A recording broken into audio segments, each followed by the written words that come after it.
Hello and welcome. My name is Charles White.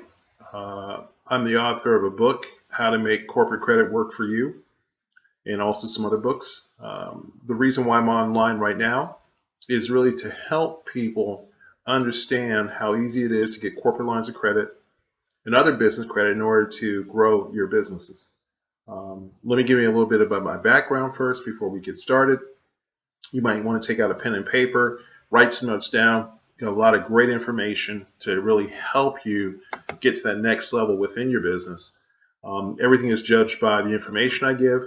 So you can sit back and listen if you don't want to see my face, but we're making a series of videos over the next few days, about 15 different videos to help business owners get lines of credit, get the business that they want, as well as some other insight and confidential information. Now, let me go over my history and how I came about this information, how I made it work. I've helped people get millions of dollars in lines of credit and just $1 million in sales. After I tell you the story, it's kind of incredible. Anyway, so my background is in physics and mathematics. I worked for IBM for a number of years, worked at AT&T, worked at Comcast, and while I was at AT&T, how the story got started. I was looking in a newspaper for a business opportunity. So I saw an ad that said $300,000 in lines of credit. Well, I said, wow, man, I can get credit for this, and just on this corporation. So I went ahead, raised the money, sent the money in. Long story short, nothing ever came. Contacted the FBI, met down with the FBI officer, gave them the information. They said, Mr. White, you'll never see your money again. However, they did open up a cold case file against that one corporation. Long story short, they caught the guy. He's in jail. However, during this time period, I was so dissatisfied with what happened. I sat down with a friend of mine, and we figured out for over a year how to make business credit work because we had a lot of questions about credit and business credit. So every day, single day for a year. So we call Visa, MasterCard, different corporations. How does it work? Give us some information. Went online, searched and searched and searched. And so after a year, had all this information together. My friend and I said, okay, we're going to make this work. So we got some guinea pigs across the U.S. that we knew that owned business owners said, hey, we want to really improve your credit lines. We want to do this and do that and just really increase the amount of money available for your business. They were like, great. So we gave them information. They came back with reports. They were so astounded, like, wow, I just got 100,000. I got, this from this corporation. I got that, Amex, Visa, MasterCard. They were like, wow, okay. So we took their information, we wrote it all down. At this time, I decided to leave that certain part of the country to move back home and start a corporation called Corporate Credit Builders, which helps small businesses get lines of credit. And his company went on to do $40 million a year because of the information that we have. And that's where I start out my story. And so since 2003, we've been cleaning credit reports, establishing lines of credit for corporations. I've worked with different state organizations and different companies and how to do it because the biggest thing is that people think they know credit and they don't know anything about it. One of my biggest pet peeves is people who sit around watching TV all day saying, hey, this is what they said. I always ask my students this a question. How many FICO scores do you think you have on you? And they're like, well, 3. Like, no, you have more than 60 because there's different FICO scores. Most people don't read the fine print. Most of the FICO scores up until recently uses FICO 8 if you're going to do a home mortgage or something. That's part of the SOP, which is standard operating procedure when underwriting mortgages. And there are different rules and regulations for every form of credit. So my expertise initially was taking a startup and getting up to $1 million worth of lines of credit. I know how it's done. However, on the back end, that made it so bad is that when you have a startup that doesn't have an income stream, they would end up burning the corporation because they would use the credit and they wouldn't have a viable way of paying back the credit lines they would get. So, for example, this one company, they ended up buying a fish company, and they were doing about $15,000 a week, which sounds really great. But if your expenses are $20,000 a week, that means you're $5,000 in the hole every single week, and that's what happened to him. And so he eventually went under, but he had over like $1.5 million in lines of credit. Might have more than that. So anyway, what I decided to do was that I said I'm going to concentrate on just business owners, and preferably those people who have a revenue stream. So if you have a revenue stream, this is for you. So let's get started. The title of this video is how to get to 100,000 in lines of credit. I'm going to make it about 15, 20 different videos. Each video is going to come out either once a day, twice a day for the next 10 or 20 days or so. Down below will be a link that if you're a business owner and you're looking to get up to $1 million or more in lines of credit, give me a call or fill out the application. We're not cheap. I was want to let you know up front. We're kind of expensive, but we do really great work. You'll get the results that you want, and you'll be pretty happy.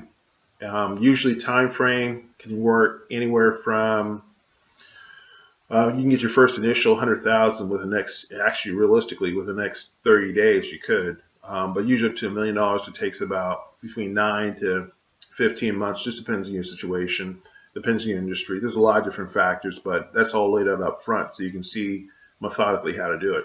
Most people don't need $1 million, but most people just need to get 300,000 or 400,000. They're pretty happy, like, wow, 300,000 or 400,000. Either you're going to save the money, or you're going to use someone else's money. Well, the smart thing for wealthy people is to always use someone else's money. So that's what you're hearing online, and that's where we're going to get started.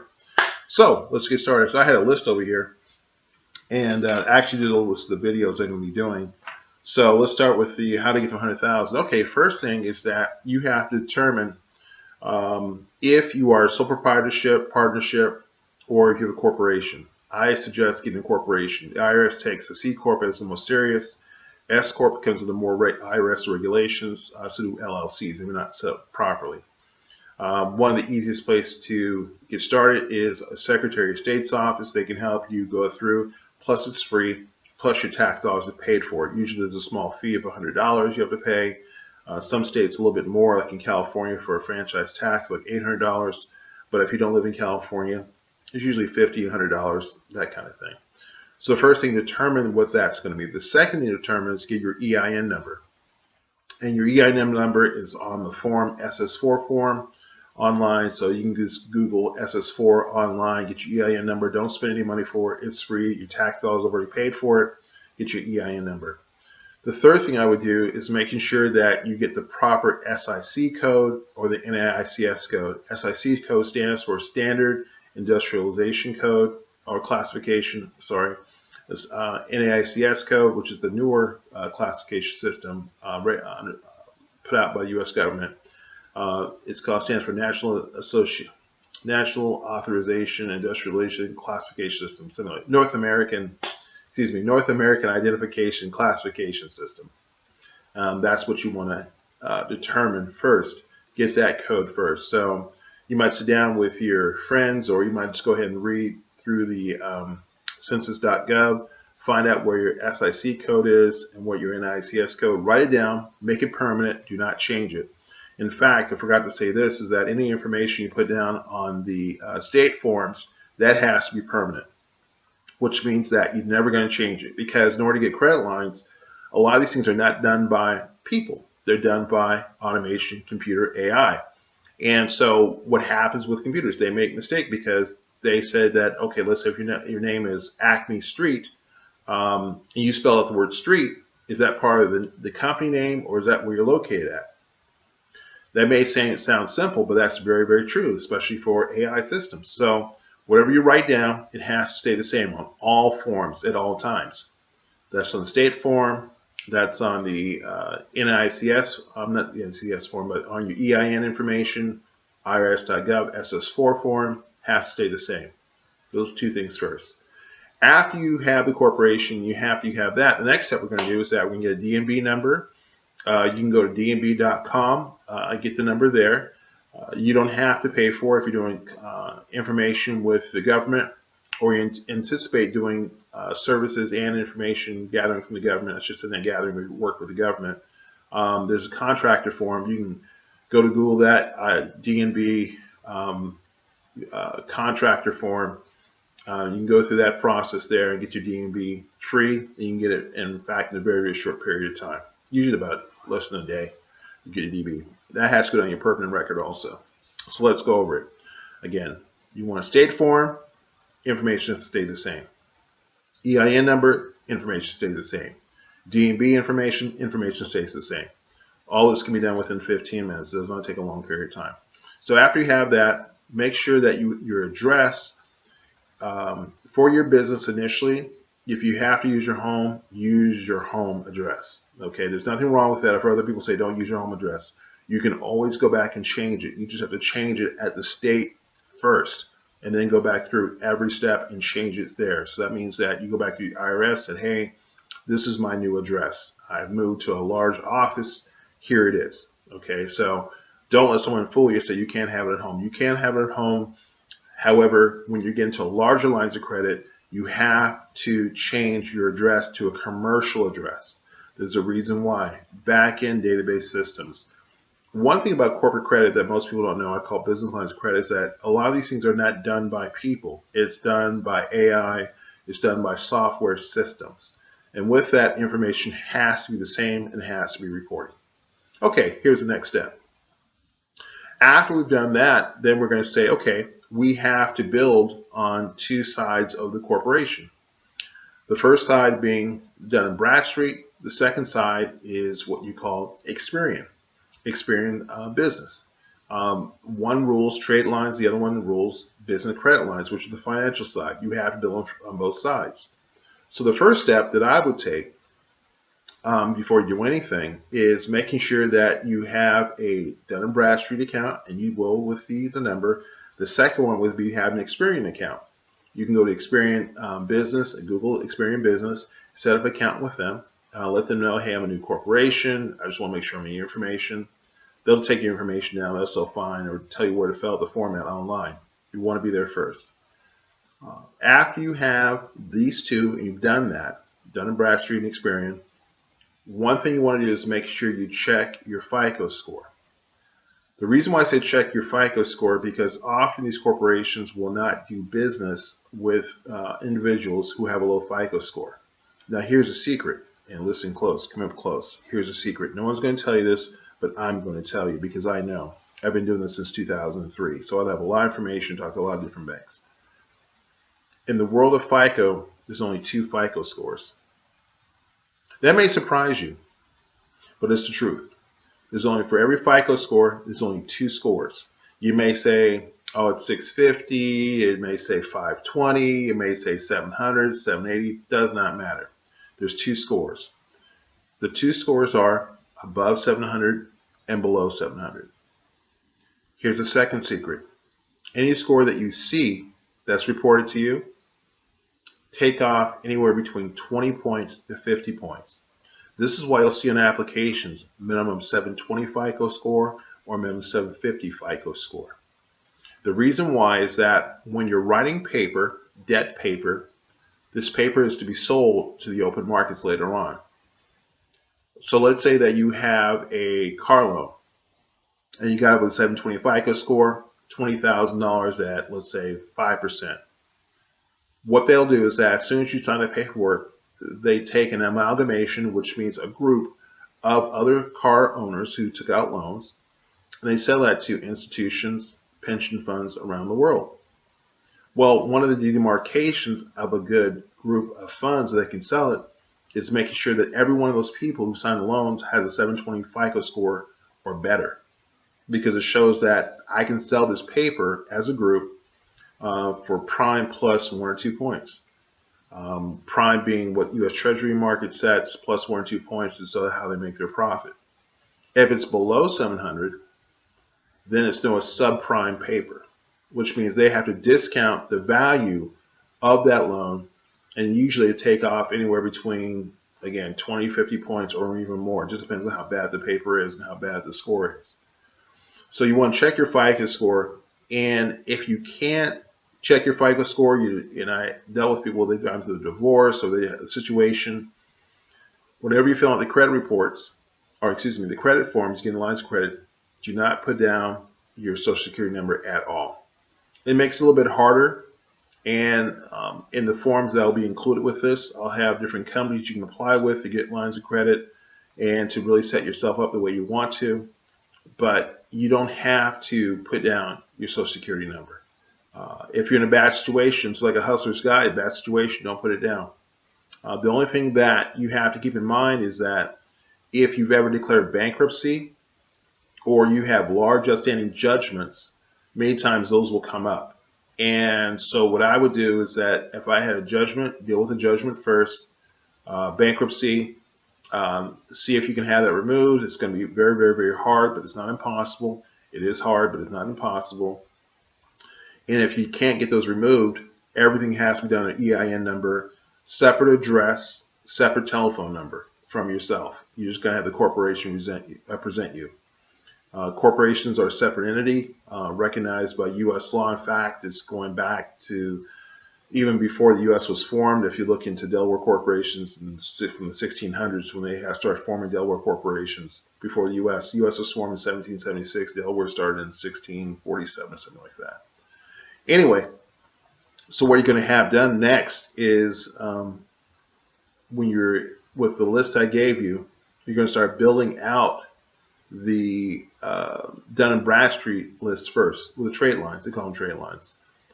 Now, the quickest way to do this with a Dun & Bradstreet number is, and this is just a hustler's guide too, instead of you going to, say, a Staples, Lowe's, or Uline, whatever, who reports to Dun & Bradstreet, is to go to the store itself and say, hey, here's my business information. I need to get a credit line, a trade line, and have the manager sign off. The reason why is that they'll still let you see that you're a real person, presenting real documentation.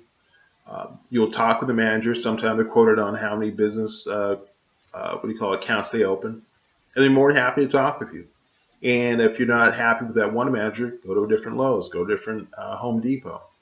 But go to a corporation and ask them, I want to set up a business line of credit. That's the fastest, easiest way to do it. You don't have to wait months, to spend hundreds and hundreds of dollars. It's the fastest, easiest way to do it. If you're going to set up your Experian account, the fastest way to do it is to go to the bank that your business banks with at this time, set up one account into a deposit account, borrow against that deposit account, take that money, put it into a second account, borrow against a second bank account, borrow against that, and do it 3 times. So, for example, if I had a Wells Fargo account, I would put in, let's say, $1,000 into my Wells Fargo account, borrow against it, take it to U.S. Bank security account, borrow against that from the bank, take that money and stick it into, let's say, Bank of America account, Wells Fargo, U.S. Bank, Bank of America. Then I would do is that I would make sure that I repaid the money over a period of 30, 60 days, 90 days. Just because usually banks run by a 90-day cycle, so over 90 days. That's what I would do initially. However, for the sake of information and for the sake of the conversation and the title of this video, I'm going to show you how to do 100,000 within 30 days. So now, let's say that you've done all those things. You have your DBN number, you have your Experian profile. What you're going to do is that you're going to go to a bank and you have a great FICO score, or you have a great score. If you don't, and I'll give you 2 ways: one with a great score and one with no score at all.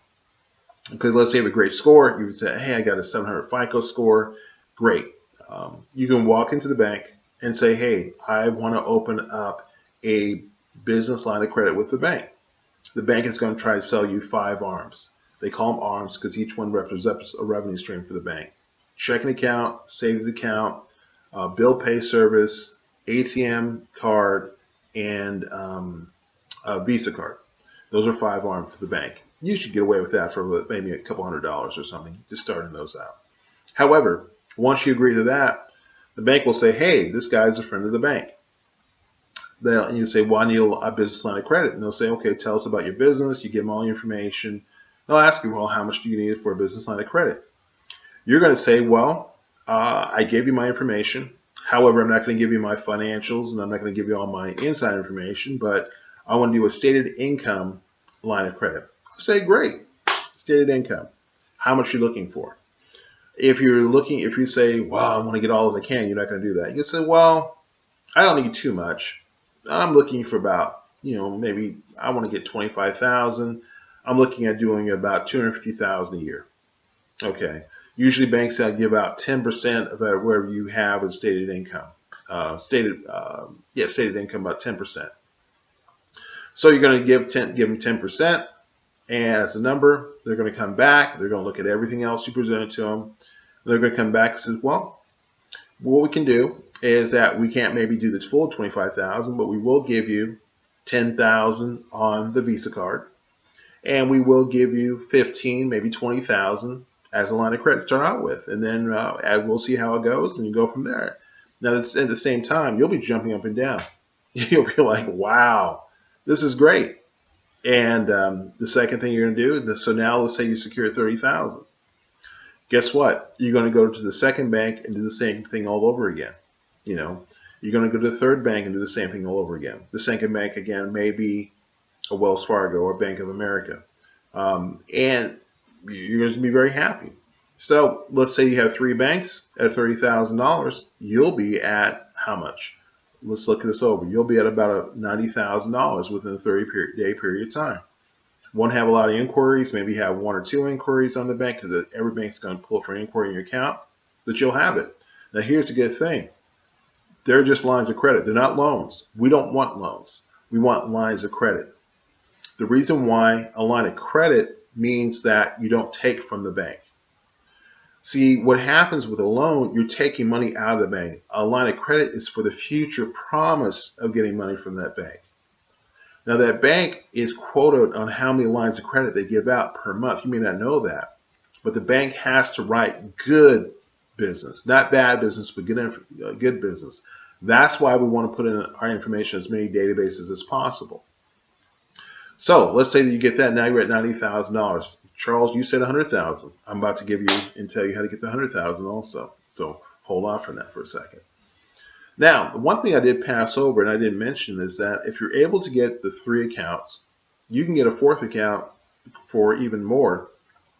And that 4th account is going to usually be with a Capital One, or maybe an American Express, not the standard American Express, but a regular American Express card, where I forgot the name of the card, and I just had it. I was just going over this the other day, but we usually the American Express that has like used to be the Optima card, but it's called something else now, where you can get the line of credit with the credit card. So you're going to just apply for that also.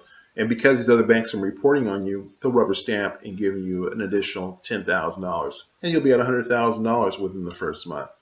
Now, some people will get more, some people will get less. But one thing you notice that I did not say is that you don't need collateral. And why say you don't need collateral? Because you set the business up the right way. You went through. So let's go through all the steps first. And again, I may be speaking fast or too much information, but all this information will be on the form. Or if you want me to work with your corporation, it'll be on that form also. So the first step, proper corporation formation. All the information will stay the same. Second step, making sure your Dun & Bradstreet number has same information and the Experian profile, same information. Make sure that you're set properly with each bank you're going to go through because they're going to ask you for the basic information. Make sure you use stated income with that bank, only stated income. You're not going to present your tax forms, no audited financials, nothing like that. We don't want that at this time. We only want to use stated. If they'll use stated, 10% is usually what they'll give you on stated income. Make sure that there's a secret in here, but make sure that you check your credit report. No judgments, no bank lines of credit, no IRS forms that you have to deal with. Just to make sure that everything is proper and clean. Also, just to make sure before you go in, call the bank, let them know you're coming. Write down the business manager's name, let them know. Again, they want to do business. They're quoted on it. They get paid on how many lines of credit they open up. And in fact, I was talking with a major bank, and I said, well, how many bank accounts do you have to open up, business accounts you have to open up every week? They said, well, we're quoted at 75. I said, 75 a week? They're like, yeah, that's what we're supposed to do. We don't always make it, but we're always looking to open up business lines of credit and banking lines of credit because that's how they make their money. They know that they have, with a business, you're going to do make a lot more money for the bank than if you're an individual. That's why they like business lines of credit. So anyway, after you get to your 100,000, you'll be pretty happy. Would I spend it? No. You never want to spend the full 100,000. In fact, you don't want to use any more than 30% of that $100,000. And what I suggest is that in order to grow it, and there's different things and ways to do it, but I'm speaking kind of fast right now because the video is going on kind of long, is that every 90 days you want to go back to that same bank for your business credit cards and your business account and say, hey, I want to increase my lines of credit. So hold on for a second and I'll get right back to you.